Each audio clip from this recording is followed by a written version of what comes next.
బాధ్యత లేదు. పైగా వృత్తి ధర్మం వృత్తి ధర్మం కాదు, వృత్తి అధర్మం. అది నీకు లోకంలో 10 మంది దండం పెడుతున్నారంటే లోకం బాగుపడే పని చేయాలి. నువ్వు చెడ్డ పని చేయడం కాకుండా దాన్ని ఆదర్శంగా చూపిస్తున్నావు ఇక్కడ పత్రికల్లో. పత్రికల వాళ్ళు అంతకంటే గొప్ప విషయం నాకు ఏ పత్రికలో పర్యావరణం గురించి, ఆహార భద్రత గురించి వ్యాసాలు, గొప్ప గొప్ప వ్యాసాలన్నీ సంపాదకీయాల్లో వస్తాయో ఆ పత్రిక ముందు పేజీలోనే దరిద్ర ప్రకటనలన్నీ వస్తాయి. అంటే వీళ్ళకి డబ్బులు వీళ్ళకి, వాళ్ళ డబ్బులు వాళ్ళకి, లోకం చెడిపోవాలి.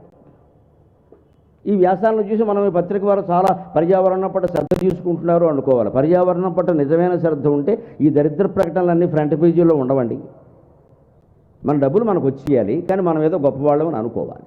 మనం అందరం చేస్తూ ఆడుతున్న పెద్ద నాటకం ఏంటంటే మనం మంచివాళ్ళమని ఎదుటి వాళ్ళు అనుకోవడానికి చాలా ప్రయత్నం చేస్తున్నామమ్మా, మనం మంచివాళ్ళుగా ఉండడానికి ప్రయత్నం చేయడం లేదు. అక్కడుంది లోపం, అక్కడుంది లోపం.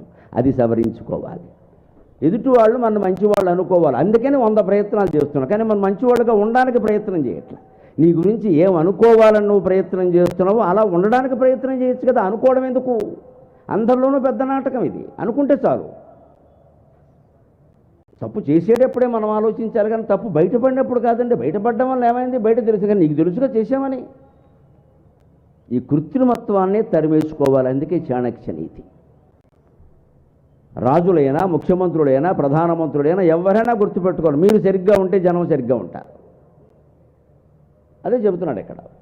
రాజు ధర్మాత్ముడైతే ప్రజలు ఆ ధర్మాన్ని అనుసరిస్తారు, ఆయన పాపాత్ముడైతే పాపాన్నే అనుసరిస్తారు. ఆయన అటు ఇటు కాకుండా తటస్థంగా ఉంటే తటస్థంగానే ఉంటారు. మొత్తం మీద ప్రజలు రాజును అనుసరిస్తారు. కింది వర్గాల వారు మధ్యతరగతిని అనుసరిస్తారు, మధ్యతరగతి వర్గాల వారు అంతకంటే పై వర్గాలను అనుసరిస్తారు, అంతకంటే పై వర్గాల వారు అంతకంటే విదేశీయులను అనుసరిస్తారు.